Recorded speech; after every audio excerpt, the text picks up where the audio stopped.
Very good evening to all of you guys. कैसे हैं आप सब? Good evening to everyone. Am I audible to all of you? क्या मेरी voice आ रही है दोस्तों?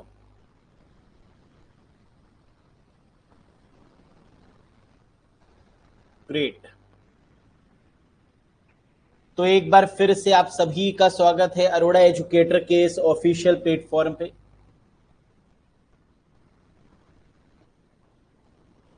Thank you so much guys, thank you very much. God bless you all, God bless you.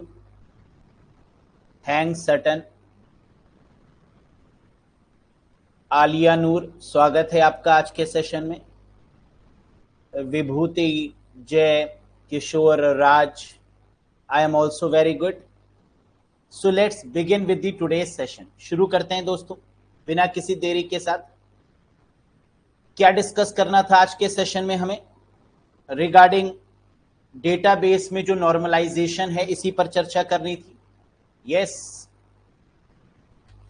हम लोगों ने डिस्कशन किया था प्रीवियस सेशन में रिगार्डिंग व्हाट? नॉर्मलाइजेशन, कि क्या होता है नॉर्मल फॉर्म्स।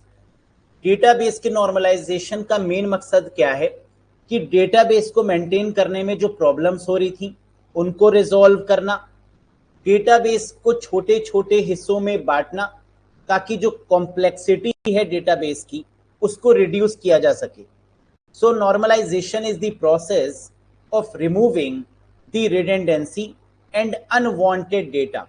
अनवांटेड डेटा और रिडेंडेंसी को रिमूव करने के लिए जो कॉन्सेप्ट सामने आया वो कॉन्सेप्ट क्या था? नॉर्मलाइजेशन का। अगर बेसिक फॉर्मेट में देखें तो नॉर्मलाइजेशन कितने टाइप्स में डिवाइडेड है? 7 टाइप्स में। लेकिन जब नॉर्मल फॉर्म्स का कॉन्सेप्ट बना तो इसे 4 प्रकार में डिवाइड किया गया। 1NF, 2NF, 3NF, BCNF। आगे चलकर 4NF, 5NF और 6NF भी इंट्रोड्यूस किया गया। यानी बेसिक नॉर्मल फॉर्म्स कितने हैं? तो आंसर है 4। इस पर करिए एक बार विचार। क्या क्या? 1NF, 2NF, 3NF और BCNF। Very good. Advantages of normalisation. ये जो हमने डेटाबेस के साथ नॉर्मलाइजेशन किया इसका बेनिफिट क्या है? पहला, रिड्यूस द डेटा रिडेंडेंसी। इसने डेटा की डुप्लीकेसी को क्या किया? कम कर दिया। पहला, improve the data consistency. Database की जो कंसिस्टेंसी है, उसकी जो निरंतरता है, उसकी जो इंटीग्रिटी है उसको मेंटेन किया। Simplified the database maintenance.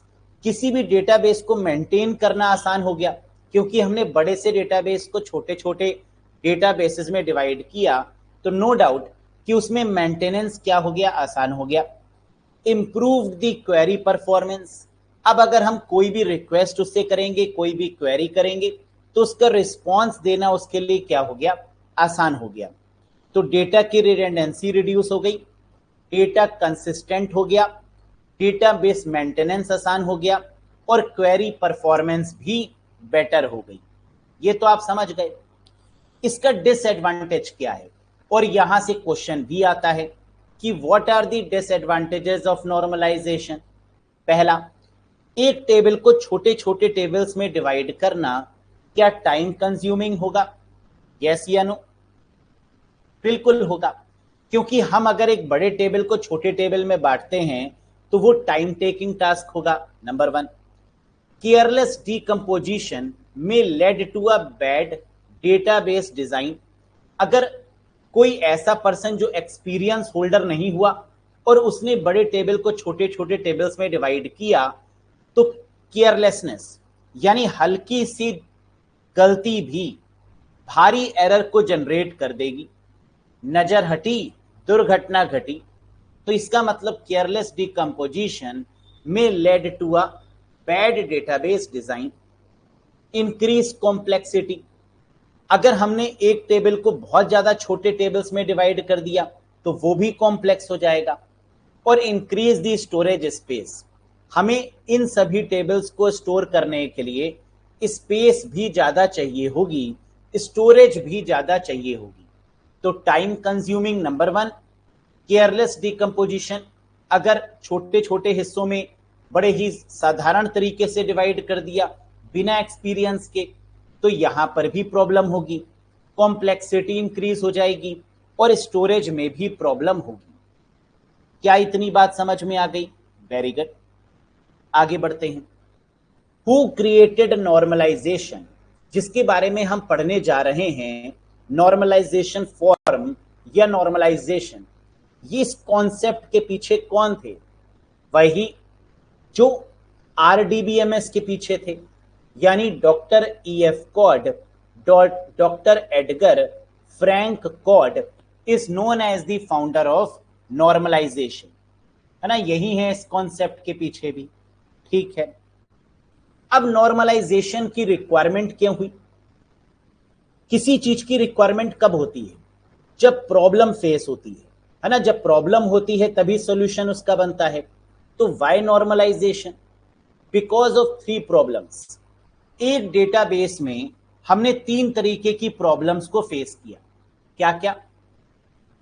Insertion में प्रॉब्लम, डिलीट करने में प्रॉब्लम और अपडेट करने में प्रॉब्लम।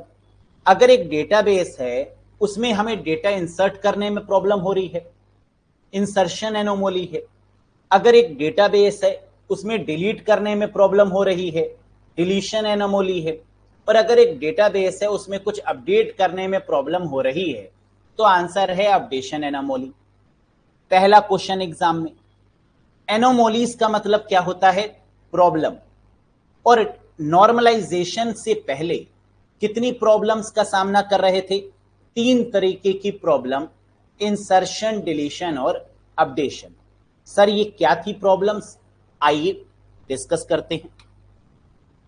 इंसर्शन एनोमली, हमने कहा मान लीजिए एक टेबल है जिसमें स्टूडेंट की आईडी 1 2 3 है, स्टूडेंट का नाम जॉन, ब्रैड, सीमेन है, ब्रांच का नाम CS इलेक्ट्रिकल है और ब्रांच का कोड 101 101 और 106 है। तो आपने कहा सर इसमें प्रॉब्लम क्या है? प्रॉब्लम बड़ी सिंपल थी।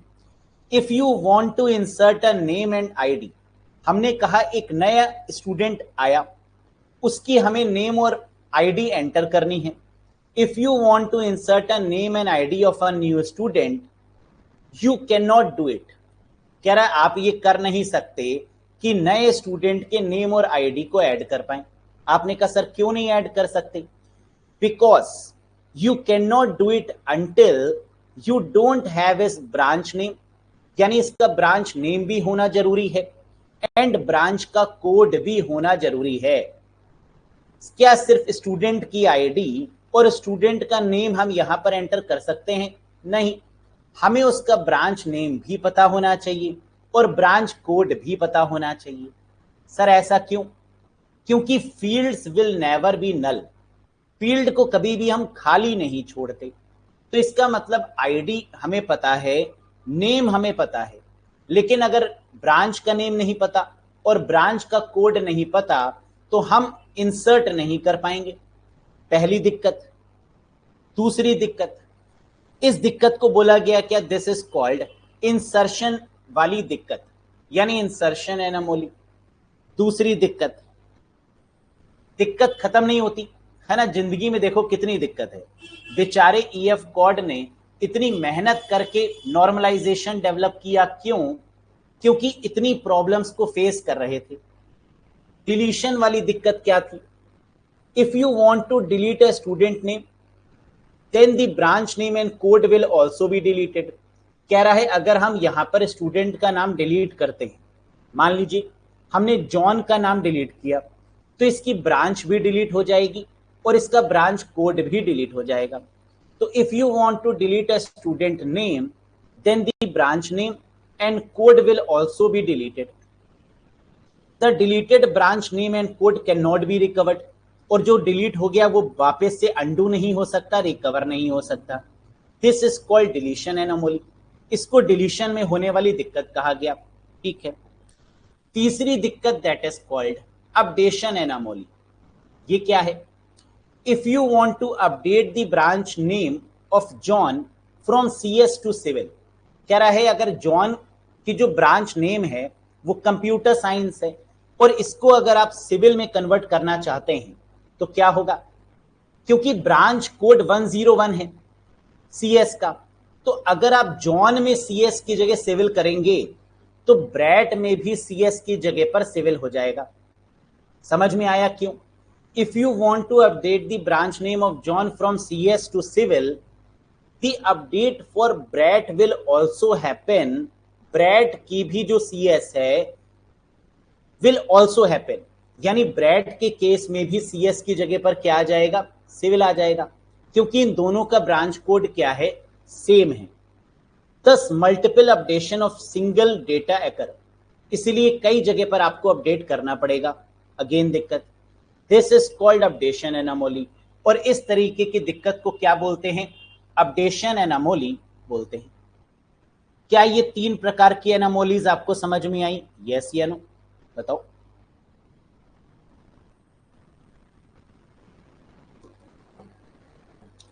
Very good. तो आपने कहा सर हमें ये चीज समझ में आ गई कि नॉर्मलाइजेशन होता क्या है। क्यों नॉर्मलाइजेशन शुरू हुआ, क्योंकि 3 प्रकार की दिक्कत को फेस कर रहे थे, इंसर्शन, अपडेशन और डिलीशन। इन तीनों दिक्कतों को देखते हुए जो कॉन्सेप्ट लाया गया दैट इज कॉल्ड नॉर्मलाइजेशन। अब अगर आपसे पूछा जाए कि ये बताइए कि what is the solution of all these anomalies, ये जितनी भी प्रकार की 3 एनामोलीज हैं, 3 प्रॉब्लम हैं, इनका सॉल्यूशन क्या है, तो आप कहेंगे only one, that is normalization. A simple solution to the above problem, to the above anomalies is to reduce the data set into 2 tables.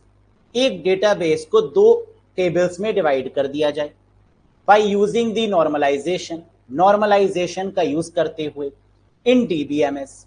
This is called normalisation.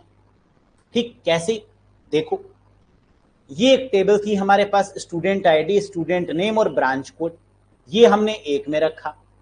Branch का code 101 किसको indicate कर रहा है, CS को, computer science को, और 106 किसको indicate कर रहा है, इलेक्ट्रिकल को। तो हमने क्या किया, इस एक टेबल को 2 टेबल्स में डिवाइड कर दिया।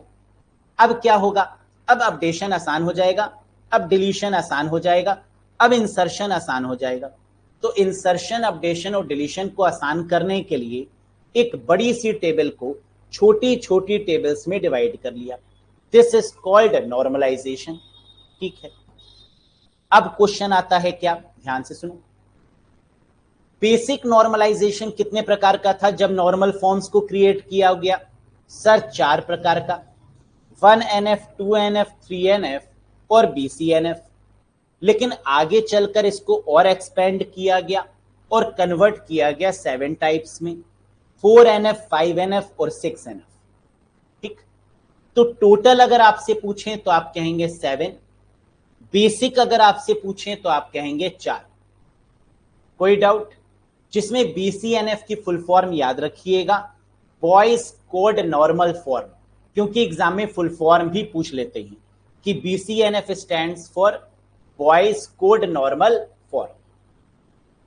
ठीक, चलो आगे बढ़ते हैं। अब ये 1NF क्या होता है, 1NF का मतलब एटॉमिक वैल्यूज। एटॉमिक वैल्यूज का मतलब देयर इज नो रेपिटेशन, जहां पर किसी भी प्रकार का रेपिटेशन ना हो उसको बोलते हैं एटॉमिक वैल्यू, और ये 1NF को इंडिकेट करता है। ER model, entity relationship model, जिसके बारे में आगे आप पढ़ेंगे। डेटाबेस को बढ़िया तरीके से समझने के लिए क्या किया गया, डेटाबेस को एक पिक्टोरियल फॉर्मेट में रिप्रेजेंट किया गया, and that is called graphical representation of a database entity relationship model. तो 1NF आंसर कब होगा, जब एटॉमिक वैल्यूज की बात होगी, नंबर 1, जब ER मॉडल की बात होगी, नंबर 2। कहीं पर भी ER मॉडल देख लें 1NF लगा दीजिएगा, कहीं पर भी एटॉमिक वैल्यूज देख लें 1NF लगा दीजिएगा। Next 2NF, fully functional dependency on primary की। 2NF ने जो सबसे ज्यादा जोड़ दिया वो किसको दिया, प्राइमरी की को दिया, PK को। किसी भी डेटाबेस को अगर हमें डिलीट करना है कैसे करेंगे? प्राइमरी की के अकॉर्डिंग। किसी भी डेटाबेस में अपडेट करना है कैसे करेंगे? प्राइमरी की के अकॉर्डिंग। किसी भी डेटाबेस में अपडेट करना है कैसे करेंगे? प्राइमरी की के अकॉर्डिंग। फुली फंक्शनल डिपेंडेंसी, पूरी तरीके से फंक्शनल डिपेंडेंसी के केस में आंसर क्या होगा? प्राइमरी की। इसको ऐसे याद रखिएगा, जब किसी फंक्शन में जाना होता है तो क्या आप अकेले जाते हैं या दो लोग जाते हैं? सर कोशिश करते हैं दो लोग जाएं, है ना, क्योंकि टाइम अच्छा पास होगा। तो दो का मतलब 2NF, फंक्शन का मतलब कोई भी फंक्शन अटेंड करना होता है। तो इसका मतलब क्वेश्चन में कहीं पर भी फंक्शनल डिपेंडेंसी की बात की जाएगी क्या प्राइमरी की बात की जाएगी? आंसर 2NF होगा। एटॉमिक वैल्यूज और ER मॉडल की बात की जाएगी, आंसर 1NF होगा। क्या ये क्ल्यू समझ में आए? Very good. बिल्कुल अभिलाष चंद्र, ये सेशन जो है वो रिकॉर्डेड है, लेकिन भगवान ने मुझे ऐसी शक्तियां दी हैं कि मैं रिकॉर्डेड सेशन में भी आपका नाम पढ़ सकता हूं, है ना। ये शक्तियां होती हैं, बहुत तपस्या करनी पड़ती है इसके लिए, ऐसे थोड़ी ना मिलता है। ठीक, चलो। 1NF का मतलब क्या होता है? Atomic values, ER model. और 2NF का मतलब क्या होता है? Fully functional dependency on primary की। तीसरा 3NF, non transitive dependency. Transitive क्या होता है? What do you mean by transitive? Transitive का मतलब कि अगर एक जगह पर हम चीज को डिलीट करें तो सब जगह पर डिलीट हो गया। जैसे सेंट्रलाइज्ड के केस में होता है कि अगर एक एम्प्लॉय का डेटा हमने एक जगह पर डिलीट किया, वो सब जगह पर डिलीट हो जाए, ये बेस्ट माना जाएगा। तो 3NF आपका एक ऐसा नॉर्मल फॉर्म होता है जो सबसे बढ़िया माना जाता है, सबसे उम्दा माना जाता है, दैट इज कॉल्ड 3NF। वैसे तो कहते हैं कि तीन बिगाड़ा काम बिगाड़ा, है ना। कहीं पर तीन लोग जा रहे हों तो कहते हैं मत जाओ, या तो दो लोग जाओ या तो चार लोग जाओ। लेकिन नॉर्मल फॉर्म्स के केस में उल्टा है। नॉर्मल फॉर्म्स के केस में जो बेस्ट माना जाता है वो क्या है? 3NF, non transitive dependency. अच्छा, 3 स्पेलिंग कहां से शुरू होती है? सर 3 स्पेलिंग होती है THREE, टी से। और ट्रांजिटिव भी किससे शुरू है? टी से। इसका मतलब कि अगर टी से ट्रांजिटिव और टी से 3 कहीं पर भी मिल जाए तो आंसर हो जाएगा। बोलो यस सर। 1NF में क्या था? Atomic values, ER model. 2NF में क्या हुआ? सर फुली फंक्शनल डिपेंडेंसी, दो लोग फंक्शन अटेंड करेंगे। और प्राइमरी की, है ना, PK, फंक्शन अटेंड करेंगे PK, है ना, P के फंक्शन अटेंड करेंगे। ऐसे याद रख लीजिए, वरना तो आप भूल जाएंगे। तो फंक्शन डिपेंडेंसी का मतलब कि अगर फंक्शन डिपेंड करना है तो वहां पानी पिएंगे, है ना। PK का मतलब क्या है? पानी पीना। याद हो गया। तीसरा 3NF का मतलब 3 की स्टार्टिंग होती है T से, तो 3NF मतलब non transitive dependency.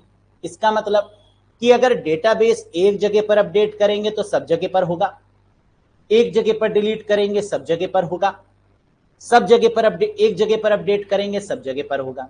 That is called non transitive dependency. Very good. अब बात करेंगे BCNF की, वॉइस कोड नॉर्मल फॉर्म की। ये क्या होता है? इधर आओ। Advanced version of 3NF।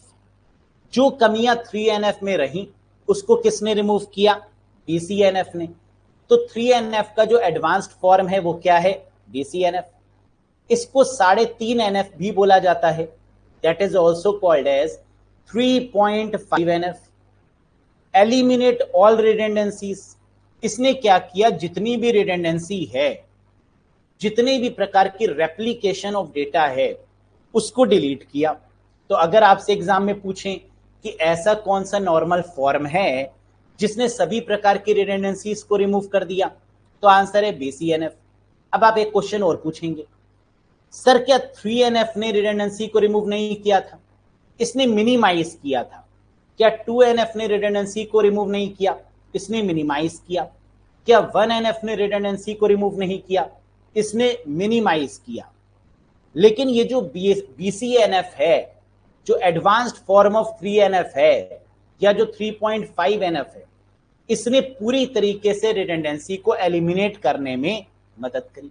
ठीक, कैंडिडेट की PCNF किस पर काम करती है? कैंडिडेट की पर काम करती है। ये कैंडिडेट की क्या होती है, ये जब आगे हम आपको कीज के बारे में पढ़ाएंगे तो आपको समझ में आएगा। अभी के लिए फिलहाल आप सिर्फ ये समझिए कि BCNF किस पर काम करती है? कैंडिडेट की पर।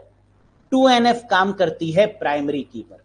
इसका मतलब कि अगर क्वेश्चन में प्राइमरी की आ गया तो 2NF होगा, 2NF आ गया तो प्राइमरी की होगा, कैंडिडेट की आ गया तो BCNF होगा, और BCNF आ गया तो कैंडिडेट की बनेगा। क्या इतना समझ में आया? यस या नो बताइए।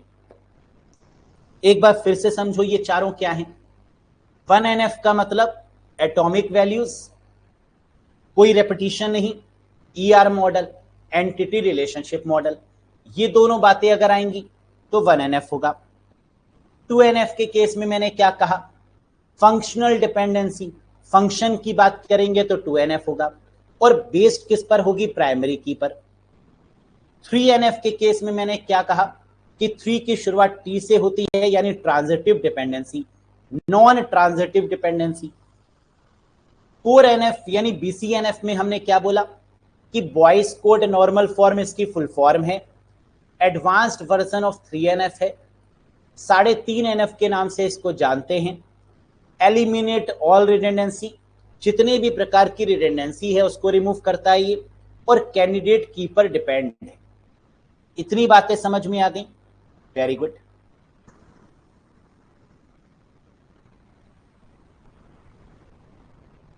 आसान। अब बात करते हैं पांचवें normal form that is called 4NF के बारे में। ये क्या है? Table does not have any multi value dependency. क्या रहे, किसी भी टेबल में क्या नहीं होना चाहिए? मल्टी वैल्यू डिपेंडेंसी नहीं होनी चाहिए। एक वैल्यू ही होनी चाहिए, कई सारी वैल्यूज नहीं होनी चाहिए, और उन पर डिपेंडेंसी भी नहीं होनी चाहिए। इसका मतलब अगर मल्टी वैल्यूड ये टर्म आपको कहीं देखने को मिलेगा तो आंसर हो जाएगा 4NF। A table does not have, a tables में यानी टेबल में कहीं पर भी किसी भी प्रकार की कैसी डिपेंडेंसी नहीं होनी चाहिए? मल्टी वैल्यूड, एक वैल्यू ही होनी चाहिए, मल्टी वैल्यू नहीं होनी चाहिए, रेपिटेशन नहीं होना चाहिए, मल्टी वैल्यूड। ये टर्म मिल जाएगा तो आंसर क्या हो जाएगा? 4NF। 5NF ज्वाइंट डिपेंडेंसी होनी चाहिए। ज्वाइंट डिपेंडेंसी का मतलब जैसे एक स्टूडेंट है तो उसका एक ब्रांच का कोड होगा, उसका एक नाम होगा, उसका एक कॉन्टेक्ट नंबर होगा, और इन सभी डिटेल्स में आपस में क्या होगा? एक डिपेंडेंसी होगी। अगर हम स्टूडेंट के नाम को डिलीट करते हैं तो उसकी पूरी इंफॉर्मेशन डिलीट हो जाए, ज्वाइंट डिपेंडेंसी। अगर हम स्टूडेंट का कॉन्टेक्ट नंबर डिलीट करते हैं तो उसकी पूरी इंफॉर्मेशन डिलीट हो जाए। क्यों? अगर हमें कॉन्टेक्ट नंबर अपडेट करना है तो हम अपडेट चलाएंगे, अगर हमें रिमूव करना है तो हम आईडी अगर डिलीट करें तो स्टूडेंट की पूरी डिटेल डिलीट हो जाए, स्टूडेंट का नाम डिलीट करें पूरी डिटेल डिलीट हो जाए। That is called 5NF। Joint dependency is called 5NF। 6NF based on the concept of domain key normal form. कह रहा है जो 6NF है वो एक ही कॉन्सेप्ट पर बेस्ड है, दैट इज कॉल्ड डोमेन की। अगर क्वेश्चन में कहीं पर भी TKNF domain key normal form के बारे में पूछेंगे तो आंसर होगा 6NF। सर ये डोमेन की का मतलब क्या होता है? इधर आओ। हर एक एंट्रीज का एक डोमेन बनता है। डोमेन का मतलब जिसको देखने का राइट सिर्फ एडमिन के पास होता है, उसको हम लोग कहते हैं किसी भी टेबल की एक रेप्लिका बनाना। सर रेप्लिका क्यों?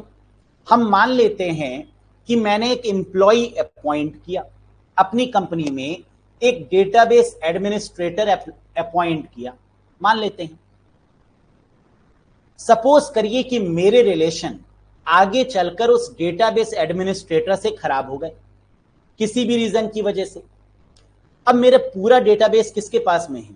उस पर्सन के पास। वो चाहे तो उस डेटाबेस को डिलीट कर दे, वो चाहे तो डेटाबेस में कोई गड़बड़ी कर दे। कर सकता है नहीं कर सकता है? मैं क्या करूंगा, जो ओरिजिनल कॉपी होगी डेटाबेस की वो अपने पास रखूंगा और एक कॉपी उसको दे दूंगा, ताकि अगर फ्यूचर में कोई भी गड़बड़ी हो तो मेरे पास ओरिजिनल कॉपी हो। And this making the original copy and duplicate copy of a database is called domain key normal form. क्या ये बात समझ में आई? Very good. इसका मतलब कि अगर हम कोई भी डेटाबेस पर काम कर रहे हैं तो उसकी एक ओरिजिनल कॉपी होनी चाहिए जिसमें कोई छेड़छाड़ ना हो, और एक उसकी एक्स्ट्रा कॉपी होनी चाहिए जिसमें हम अपडेशन, मॉडिफिकेशन, डिलीशन कर रहे हैं, ताकि फ्यूचर में अगर हमें ओरिजिनल डेटा की रिक्वायरमेंट हो तो वो हम इंप्लीमेंट कर पाए। क्लियर? तो कॉपी होनी चाहिए, सिंपल। समझ में आ रहा है? आगे बढ़ते हैं। अब ये हो गए आपके सारे नॉर्मल फॉर्म्स। एक बार फिर से समझ लो फटाफट से। 1NF आंसर कब होगा? जब एटॉमिक वैल्यूज होंगी और ER मॉडल होगा, नंबर 1। 2NF कब होगा? जब फंक्शनल की बात हो रही होगी, जब फंक्शन की बात हो रही होगी, फुली फंक्शनल डिपेंडेंसी और प्राइमरी की के साथ में बात होगी। प्राइमरी की 2NF, functional dependency 2NF। 3NF कब होगा? 3 की शुरुआत T से होती है, यानी नॉन ट्रांजिटिव डिपेंडेंसी की बात होगी तो 3NF होगा। PCNF कब होगा? जब कैंडिडेट की बात होगी, एलिमिनेट ऑल रिडंडेंसी की बात होगी, 3.5NF की बात होगी, या एडवांस्ड वर्जन ऑफ 3NF की बात होगी, तो आंसर BCNF हो जाएगा। 4NF का मतलब मल्टी वैल्यू डिपेंडेंसी, एक टेबल में कभी भी नहीं होनी चाहिए। क्या? मल्टी वैल्यू डिपेंडेंसी नहीं होनी चाहिए, 4NF है। 5NF क्या होना चाहिए? ज्वाइंट डिपेंडेंसी होनी चाहिए, that is called 5NF। 6NF domain key normal form, अगर DKNF कहीं भी मिल गया, डोमेन की मिल गया, तो इसका मतलब 6NF है। और ये हमारी सातों प्रकार की नॉर्मल फॉर्म्स हैं। अब समझ में आया? सर समझ में तो आ गया, लेकिन क्या क्वेश्चन के आंसर्स को कर पाएंगे? यस या नो? इधर आओ। ये रहा पहला क्वेश्चन, बताओ। A dash is normalised after it has been organised. एक डैश को व्यवस्थित करने के बाद उसे सामान्यीकृत किया जाता है, इसे क्या बोलते हैं? A table is normalized, a database is normalized, a row is normalized, column is normalized, या all of this? A database is normalised after it has been organized. तो आंसर क्या होगा कि हम नॉर्मलाइजेशन किस पर अप्लाई करते हैं? सर DBMS पर, डेटाबेस पर। नेक्स्ट, बाय नॉर्मलाइजिंग रिलेशन और set of relation, one minimises. संबंधों या संबंधों के सेट को सामान्य बनाकर कोई न्यूनतम करता है किसको? बाय नॉर्मलाइजिंग रिलेशंस और set of relations one can minimise redundancy, है ना? हम क्या कम करते हैं? रिडंडेंसी को या तो मिनिमाइज करते हैं या रिमूव करने की कोशिश करते हैं। तो आंसर क्या होगा? Third option is the correct one. बल्ले बल्ले। Next, in addition to removing undesirable characteristics, normalization also eliminate dash anomalies. कह रहे किस प्रकार की दिक्कतों को नॉर्मलाइजेशन रिमूव करता है? इंसर्शन, हाँ सर। अपडेशन, जी हाँ। डिलीशन, जी हाँ। एनामोलीज कितने प्रकार की होती हैं? 3 प्रकार की, इंसर्शन, अपडेशन और डिलीशन।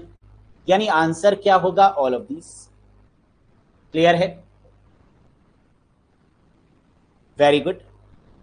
अगले क्वेश्चन पे आ जाओ फटाफट। A common approach to normalisation is to. कह रहा है नॉर्मलाइजेशन की जो कॉमन अप्रोच है वो क्या है? Dash the larger table into smaller table, and link them together by using the relationship. Normalisation का मतलब बड़ी टेबल को छोटे छोटे टेबल्स में डिवाइड करना, ऐड करना ना, सब्ट्रैक्ट ना, मल्टीप्लाई ना, डिवाइड हाँ, यानी that is the correct answer. Next, redundancy is reduced in a database table by using the dash form. बताओ.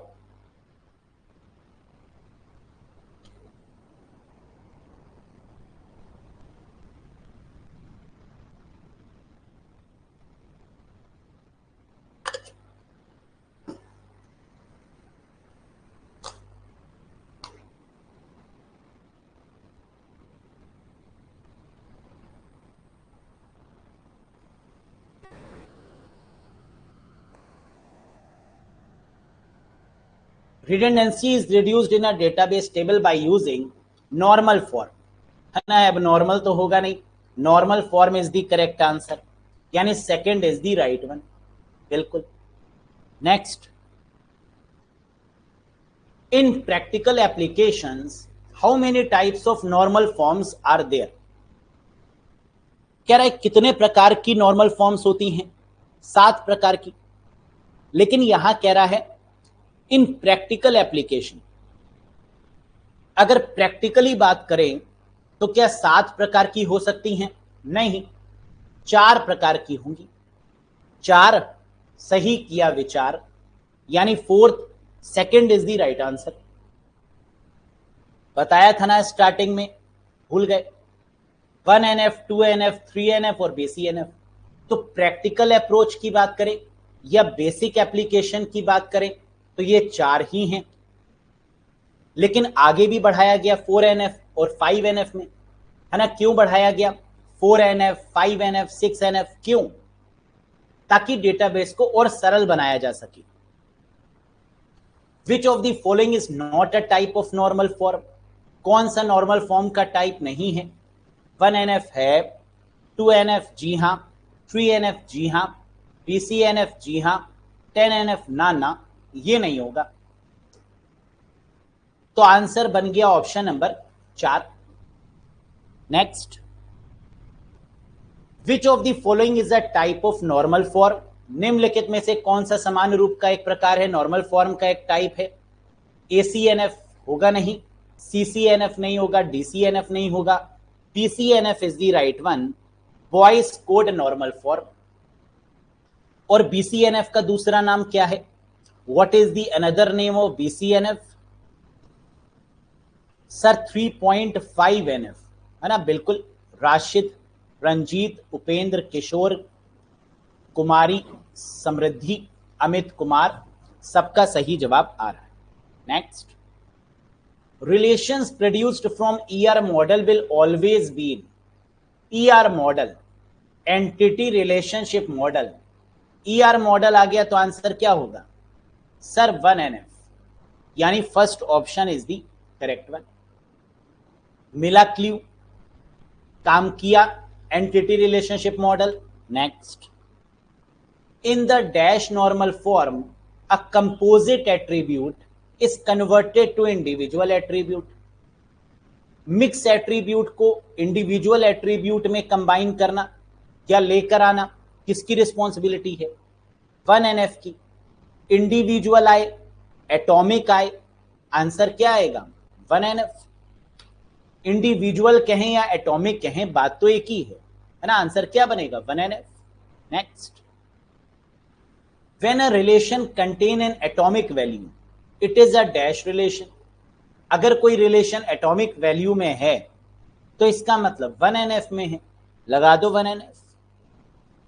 कोई दिक्कत, कोई परेशानी? क्लियर? चलो आगे बढ़ो. What is true about the first NF? 1NF के बारे में कौन सा स्टेटमेंट वैलिड है? अच्छा, if a relation contains an atomic value, it will be 1NF. बिल्कुल सही, एटॉमिक वैल्यू 1NF सही है. A table attribute cannot contain more than one value according to this rule.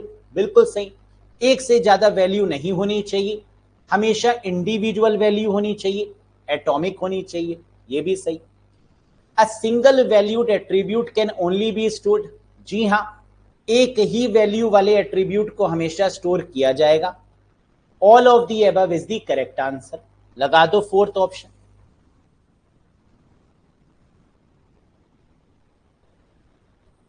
Clear? Next, a relation that has no partial dependency is in which form? no partial dependency, अगर partial dependency नहीं है तो इसका मतलब fully functional dependency है। क्यों? अगर partial नहीं है तो इसका मतलब फुली फंक्शनल है, और फुली फंक्शनल के केस में 2NF होगा। बोलो, यानी second is the right answer. समझ में आया? मैंने बताया था ना, फुली फंक्शनल डिपेंडेंसी मिल जाए तो सेकंड NF यानी 2NF होगा। फंक्शन कितने? दो लोग। नो पार्शियल डिपेंडेंसी का मतलब fully functional dependency, that is called 2NF। Next, functional dependencies are the type of constraint that are based on. कह रहा है फंक्शनल डिपेंडेंसी एक प्रकार की रुकावट है। किस केस में? फंक्शनल का मतलब 2NF, क्योंकि नॉन फंक्शनल डिपेंडेंसी होनी चाहिए।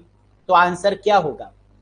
की रिविस्टेड, सुपरसेट की, more than one of the above या नन ऑफ दीज। सर आपने बताया था कि 2NF के केस में या नॉन फंक्शनल डिपेंडेंसी के केस में हमेशा प्राइमरी की आएगा। की बोले या प्राइमरी की बोले, कोई अंतर है? जी नहीं, यानी first is the right answer. Clear? बिल्कुल। Next, 2NF relations are those that are in 1NF। कह रहे 2NF वाली रिलेशंस 1NF में भी होनी चाहिए। बिल्कुल। With all the attribute types dependent on the dash key. Sir 2NF आ गया, इसका मतलब नॉन फंक्शनल डिपेंडेंसी, और आंसर प्राइमरी की होगा, यानी first option is the right one. Very good. Next, third normal form is based on the concept of. तीसरा normal form किस concept पर बेस्ड है? Closure dependency, transitive dependency, normal dependency, functional dependency, या all of these. Functional तो हो गया second normal form, transitive हो गया थर्ड नॉर्मल फॉर्म। तो आंसर इज सेकंड ऑप्शन। समझ में आ रहा है क्या ट्रिक काम कर रही है यहां पर? जी हां। Next, which normal form is considered as adequate for usual database design. कौन सा नॉर्मल फॉर्म सबसे बढ़िया माना जाएगा, सबसे अच्छा कंसीडर किया जाएगा डेटाबेस डिजाइन करते समय? 1NF, 2NF, 3NF, BCNF या 4NF? बताओ। वैसे तो अगर हम देखें तो 3NF सबसे बढ़िया है ना, क्योंकि तीन बिगाड़ा काम बिगाड़िया। लेकिन डेटाबेस को डिजाइन करने के लिए जो सबसे बढ़िया माना जाएगा वो 3NF माना जाएगा। BCNF क्यों नहीं होगा यहां पर? बोलो। क्योंकि BCNF कैंडिडेट की मदद से काम करता है, लेकिन 3NF कोई भी की के बेसिस पर काम नहीं करेगा। इसलिए आंसर क्या होगा? 3NF। वो डेटाबेस डिजाइन बढ़िया माना जाता है जिसमें ना तो प्राइमरी की इन्वॉल्वमेंट हो, ना कैंडिडेट की इन्वॉल्वमेंट हो।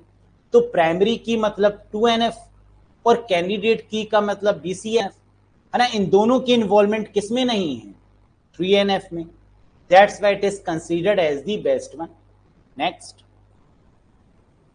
when a relation is in 2NF and there is dash, it is in 3NF।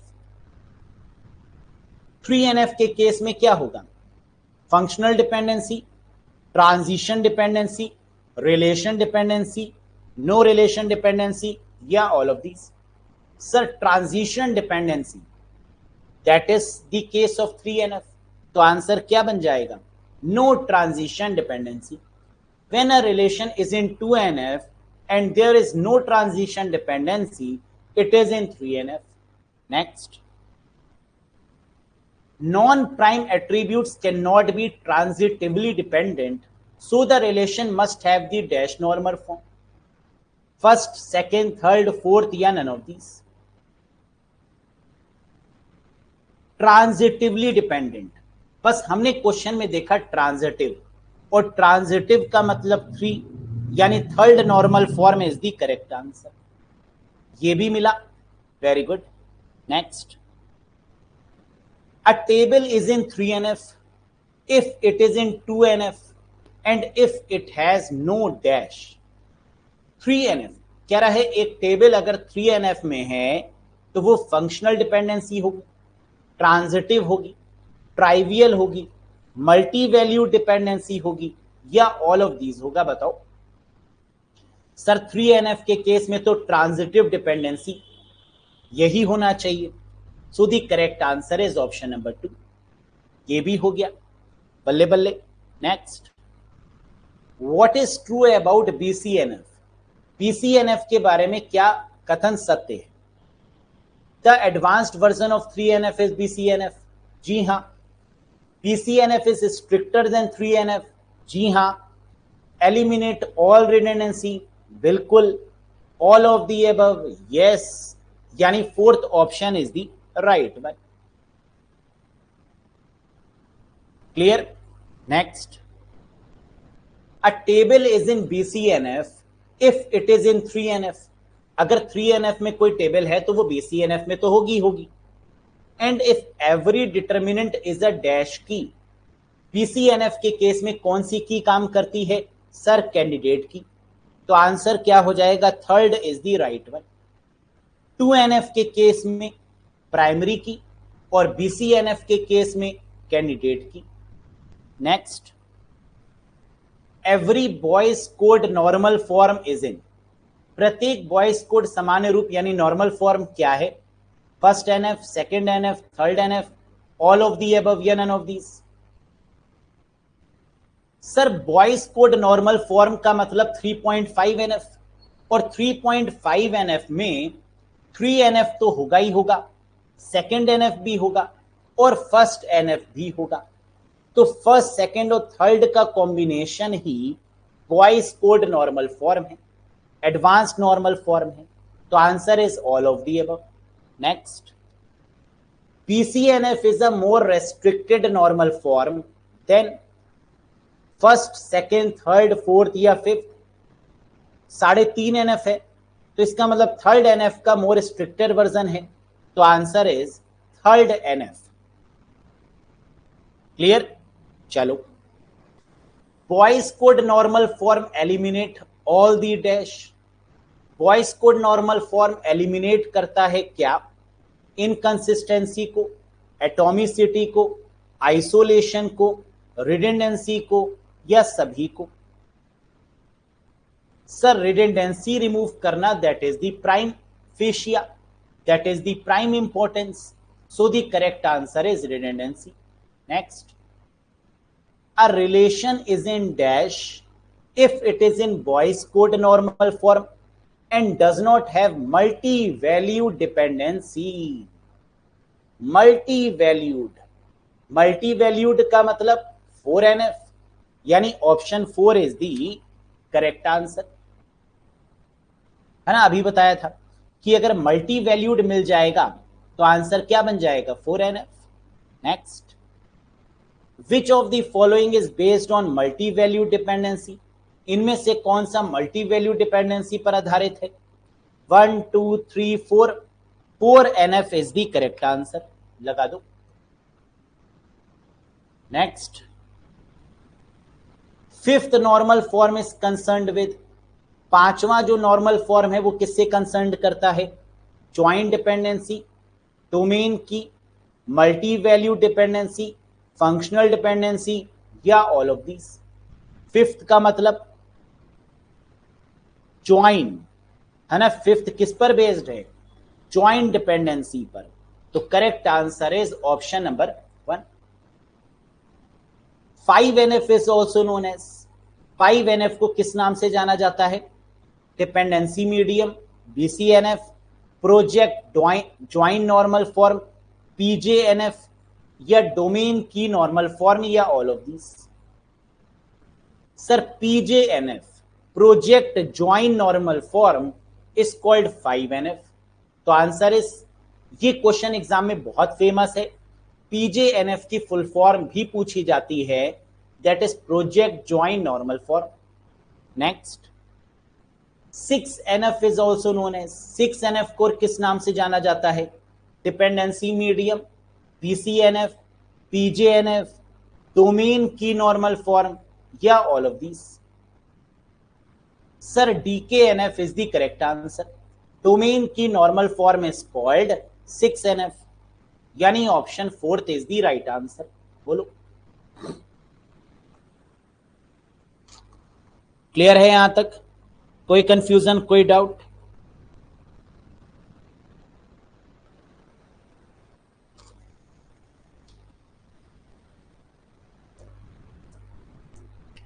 Next, in the first normal form only single value are permitted. ठीक है, फर्स्ट नॉर्मल फॉर्म में single value ही permit है at the intersection of each row and column, hence there is no repeating group. Single value मतलब 1NF की बात हो रही है, तो आंसर क्या हो जाएगा? 1NF। Atomic values, single values, individual values, 1NF। The relation is automatically in dash if and only if the PK यानी प्राइमरी की comprises a single attribute। Primary की का मतलब 2NF, नॉन फंक्शनल डिपेंडेंसी, तो answer क्या हो जाएगा? 2NF। सारे क्वेश्चन के आंसर मिल रहे हैं ना ताबड़तोड़ तरीके से? Next, in this normal form all transitive dependencies must be removed। transitive dependencies must be removed। transitive मतलब 3, 3 मतलब 3NF। very good। next, a relation is in BCNF if and only if every determinant is a primary की नहीं, super की नहीं, unique की नहीं, candidate key is the correct answer. तो BCNF के केस किस पे डिपेंडेंट है? कैंडिडेट की पर। Next, if a table has been normalized so that all determinants are candidate key, then that table is in. Candidate key का मतलब BCNF, कैसे भी पूछें, लगा दो answer. Very good. Normalization dash data duplication. Data duplication के case में normalization क्या करता है? एलिमिनेट करता है, रिड्यूस करता है, इंक्रीज करता है, मैक्सिमाइज करता है, या more than one of the above? Sir eliminate करेगा। नॉर्मलाइजेशन जो है वो डेटा की डुप्लीकेशन को पूरी तरीके से क्या करेगा? एलिमिनेट करेगा, रिमूव करेगा, है ना? That is the correct one. Considering the relational database, the functional dependency between two attribute A and B is denoted by। functional dependency का मतलब 2NF की बात हो रही है, और इस केस में fully functional dependency होती है, यानी A is fully dependent on B, तो A arrow B is the correct answer, है ना? fully functional dependency, that is first one। Next, in the dash normal form, a composite attribute is converted into individual attribute। किस normal form में composite attribute को individual या atomic attribute में convert किया जाएगा? 1NF में, लगा दो। इंडिविजुअल या एटॉमिक एक ही बात है। Table in second normal form, अगर कोई टेबल सेकेंड नॉर्मल फॉर्म में है, इसका मतलब eliminate all hidden dependencies, eliminate the possibility of insertion anomaly, have a composite key, have all non की field depend on the primary की, या all of this? And the correct answer is eliminate all hidden dependencies, क्योंकि 2NF क्या है? Fully functional dependency, अगर fully functional है तो कुछ भी हिडन नहीं होना चाहिए, एलिमिनेट किया जाना चाहिए। जितने भी हिडन डिपेंडेंसी है that is called 2NF। Next, which is a bottom up approach to database design that designed by examining the relationship between attributes। कह रहा है बॉटम अप अप्रोच कौन सी होती है? बॉटम अप अप्रोच का मतलब नॉर्मलाइजेशन, जहां पर एक बड़ी टेबल को छोटे छोटे टेबल्स में डिवाइड किया जाए, that is called bottom up approach या नॉर्मलाइजेशन।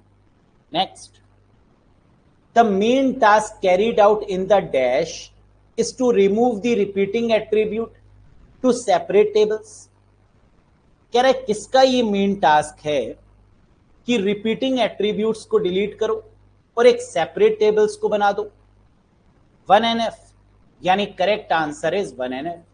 एक सेकुलर टेबल बनाई जाए, है ना, जिसमें रिपीटिंग एलिमेंट्स को रिमूव किया जाए, ये 1NF है। एटॉमिक वैल्यूज पर फोकस करती है, इंडिविजुअल वैल्यूज पर फोकस करती है।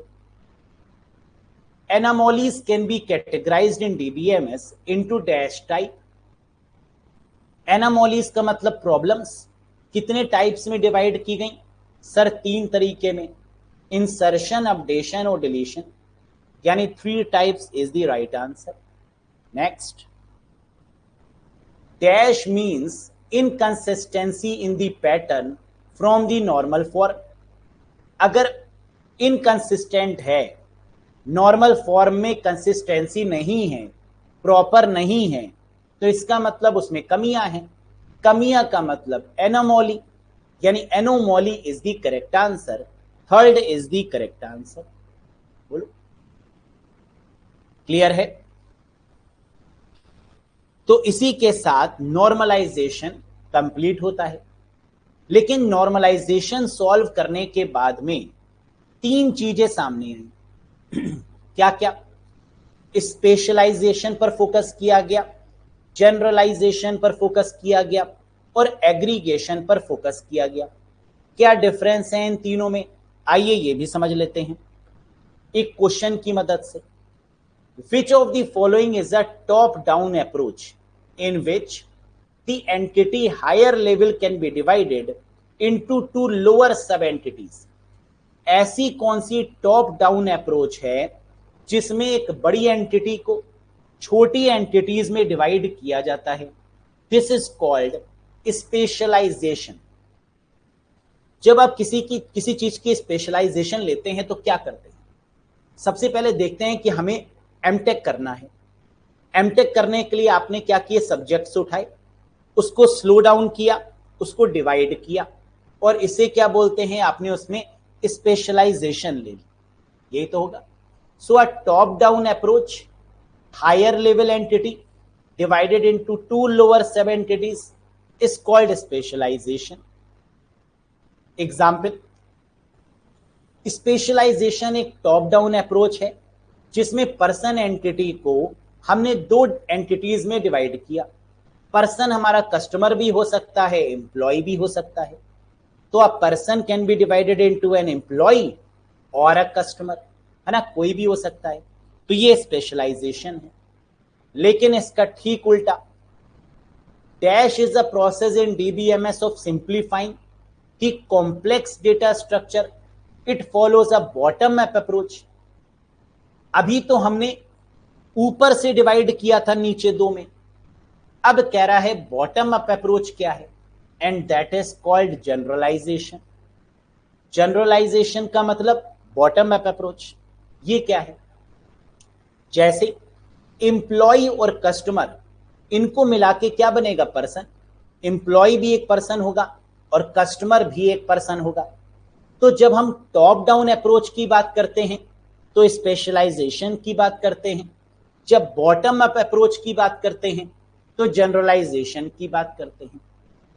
तीसरा case, dash is a process in DBMS of combining 2 और मोर एंटिटीज। 2 या 2 से ज्यादा एंटिटीज को कंबाइन करना to form a more meaningful new entity, जिससे कि एक नई एंटिटी मिल पाए। कंबाइन करने का मतलब एग्रीगेट करना, that is called aggregation. First is the right one. मतलब aggregation is the process of combining two or more entities to form a more meaningful new entity। दो एंटिटीज को मिलाकर एक नई एंटिटी को क्रिएट करना, दैट इज कॉल्ड एग्रीगेशन। जैसे अगर एक स्टूडेंट है, वो इंक्वायरी लेगा किस चीज की, कॉलेज में जाकर कोई कोर्स की, कि मुझे बीटेक करना है, एमटेक करना है, एमसीए करना है ना, ये करना है, वो करना है। तो इसमें क्या हुआ, college and course is acting as an entity in relation with student. तो हमने क्या किया, एग्रीगेट कर दिया ना, कि कोई कॉलेज में कोई कोर्स चल रहा है या नहीं, that is the inquiry of a student, that is called aggregation. क्या तीनों समझ में आए? जनरलाइजेशन क्या होता है, स्पेशलाइजेशन क्या होता है, और एग्रीगेशन क्या होता है? समझ में आ गया तो बल्ले बल्ले। आज के लिए बस इतना ही। नेक्स्ट सेशन में डिस्कस करेंगे और भी important points with lots of details, with lots of MCQs. Thank you very much guys. Bye bye and take care.